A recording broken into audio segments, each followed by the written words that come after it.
Today we're going to be talking about cyanoacrylate adhesive. Ooh.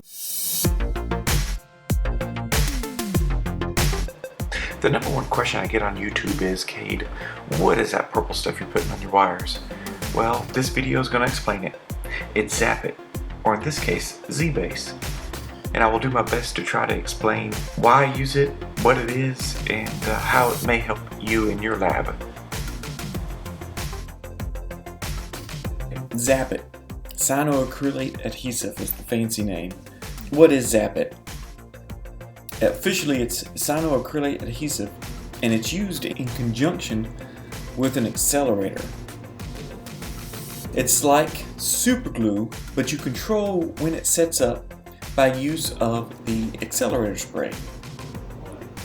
So after you apply Zapit and spray it with the accelerator, it sets up in like 3 seconds.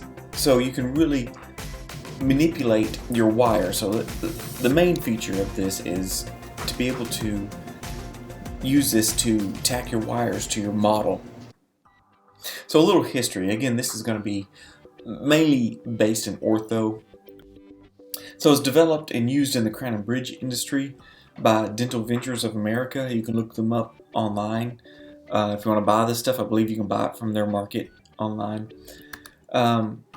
Again, like I said, it's used in crown and bridge as a die blockout repair. So if you're not familiar with crown and bridge, every crown is made on a die. And so the die has to be perfect. It does not have any voids or pits or anything. It's also used to put together wax pieces. So if you got a big, huge wax thing that you're putting together, like a big bridge, you want to take it apart in pieces, but then glue it back together. You can use this stuff because it can be burned out for casting without contaminating residue or fumes. So I put C soldering because that's another benefit for using this in Ortho, is there's no fumes when you solder. Okay, so what we actually use is called Zbase. It's an alternative. It's used in the place of Zapit. We've learned that we like this one a little bit better use for Ortho. So I may use the word Zapit. Zbase is the actual brand name we use. It's made by Harvest Dental Laboratory Products. Again, you can find them online, and I believe they're sold through a reseller. So you can find, we use a reseller called Hendon Dental Supply, and that's who we use. But we actually use Zapit accelerator. So in some of the videos, you'll see a little Zapit accelerator bottle in the background, and that's what we actually use to set up the Zbase. So it's interchangeable. Some of the reasons we use it, it's got a dark purple color instead of a light pink. Really shows up well on models, and you can see where we've zapped things and where to look for. The light pink's a little harder to find, difficult to work with because of the color. I know it seems weird. That's just how it is. And to me, it has a consistency a little more thicker than Zapit, which I like. You can really mound this stuff up and almost build things with it. And so that's one reason we like to use it in our lab. So what are the uses? I've tried to think of all the uses we use for Zapit. Obviously, we tack the wires down to the models prior to acrylic application. Tack the wires down for soldering. This is excellent for that. And in some cases, it replaces a tack welder. So if you don't have a tack welder like me, you can use Zapit because it doesn't melt away like wax. It does heat up, and and again, like I said, it burns cleanly away. But that's when you got a flame directly on it. This, you don't have to worry about heat traveling down the wire, getting under your heat shield, and releasing your wire because it melted the wax. So this, if you don't have a tack welder, this is great for soldering with. And again, like I said, it doesn't produce any fumes. It's also, we use it for holding wires together under the acrylic. So if you got a spring aligner or something like that, you can use this to hold the wires together. You just put a real thin layer of it, spray it down, and hold wires together, so that way you don't have to put wax inside your acrylic. Tacking springs under the acrylic. Ever had a problem of a spring popping off while you're trying to do acrylic? Apply the acrylic, then this helps take care of that. Resetting teeth. So I actually use this. How I reset teeth in this case is I cut the teeth out like normal.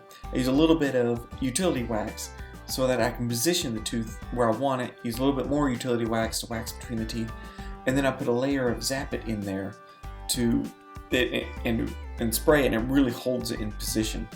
And then of course I use regular pink wax to fill in the nooks and crannies and to cause a layer of separation between the Zapit and the acrylic. Again, like I said, Zapit will bond with acrylic, so anytime you have it on your model, you'll need to cover it if it's in the path of acrylic. And of course, gluing broken models. And then setting bands and alginate impressions. This is great for that. The alginate doesn't have to be necessarily dry. It can still be, still have your disinfectant in there. You can still have water in there or saliva, whatever.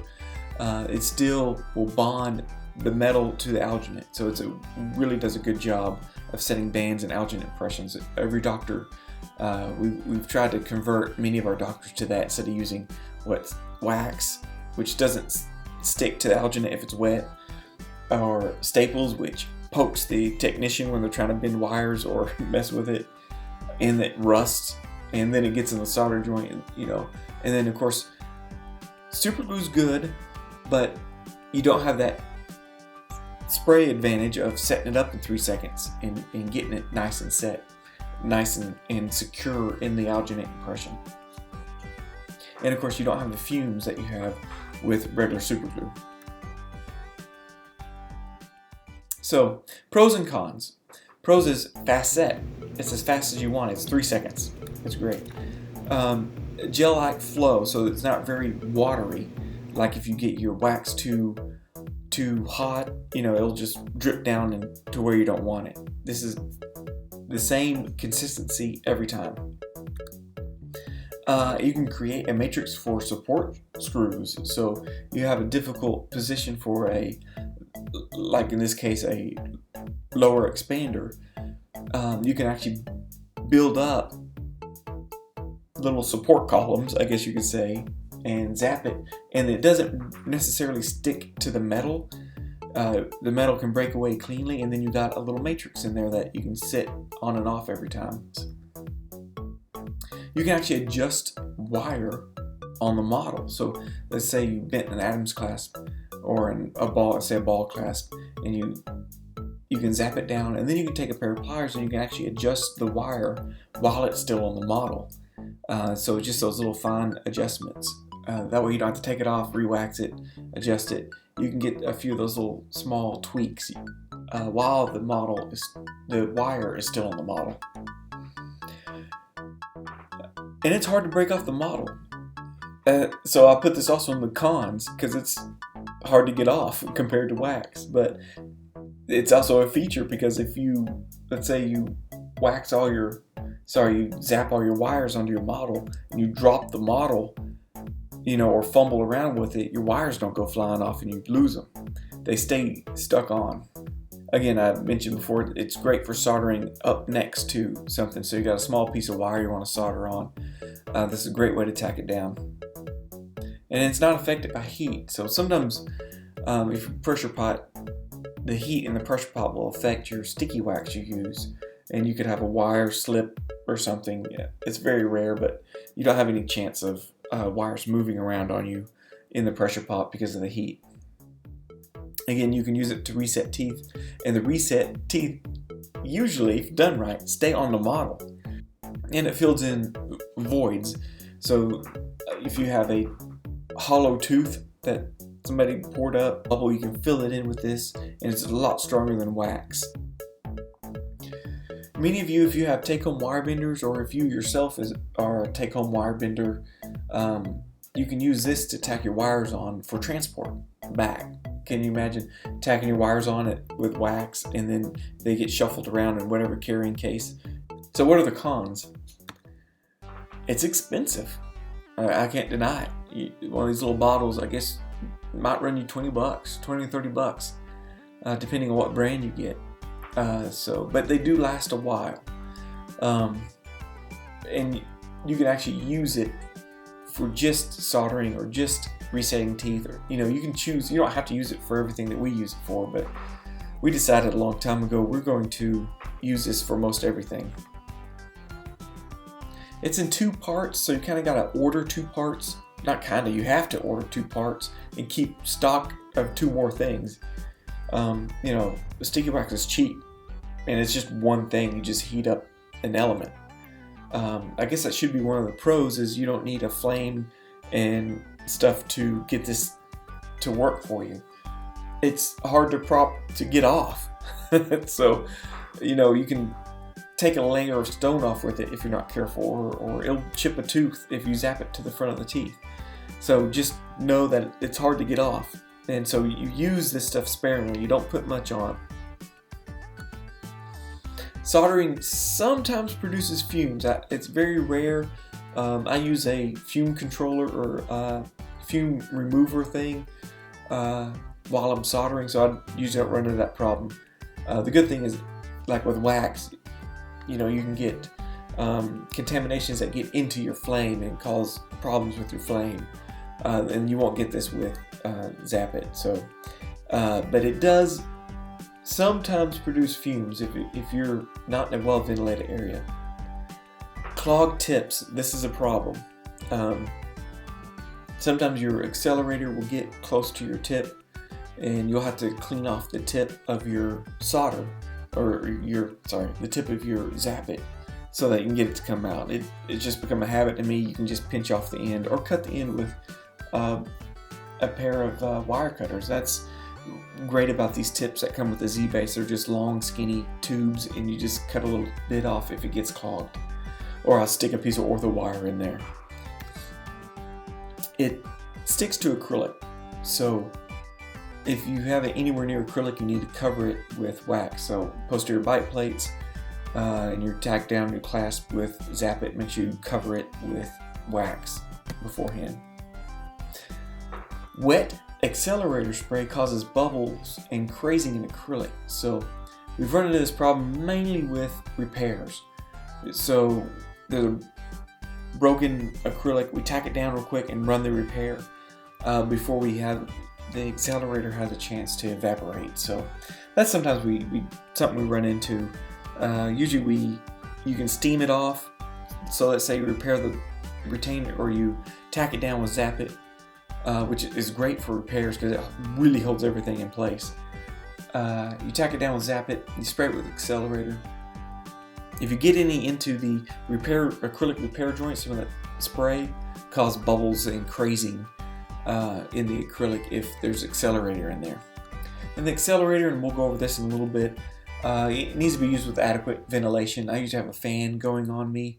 We have a wire bending station, so it tends to blow the accelerator away from me. But there's some warnings with the accelerator. And I'm just being honest with you, not trying to sell this to you, but it's one of the cons of using this 2-part system. What are these precautions? And these are pulled directly from the MSDS sheet. So it's scary sounding. It's really not that scary, but just be aware of these precautions. Zapit has so many advantages, but there's some disadvantages with it too, just with sticky wax. So keep away from heat, sparks, hot surfaces, no smoking, obviously. Wear protective gloves, protective eye clothing, protection, face protection. So that's there, just FYI, use at your own risk. Keep container tightly closed. Again, this evaporates, which is an advantage and a disadvantage. Use only non-sparking tools. We use this heat induction thing, so we don't have an open flame on our desk anyway. So if you do use a Bunsen burner or something like that, make sure to turn it off or use this somewhere else. Sometimes I'll just take the model and hold it underneath the desk and spray it. That way nothing gets on the table. Again, static discharge. Don't eat, drink, or smoke when using this product. Make sure you wash your hands before you eat. this stuff doesn't taste good. Trust me. If I've got it on my hands, I forgot I've eaten something or somehow got my finger in my mouth and it does not taste good. You know you got it on you when you taste it. Use only outdoors in well-ventilated areas. They just have to put this on there just to cover their butts. But obviously you can't bend wires outside. Well, that's not a bad idea, but you know what I mean. I got a fan, like I said, I got a fan blowing on me from the side, so it blows it away from me and away from other people. And again, don't breathe the dust, fume, gas, and just vapor spray. Most of y'all have adequate ventilation when you're soldering and in your acrylic room, so don't worry, you're probably covered. Thank you for watching the video. If you like it, go ahead and give it a thumbs up, subscribe. If you want to support what I do on these educational videos, click the link to my Patreon account. You can support me for as little as $1 a month. So, and all those that are Patreons, I really appreciate your support, and I'm working hard to get these videos out. And I'll see you on the next one. Until then, happy bending.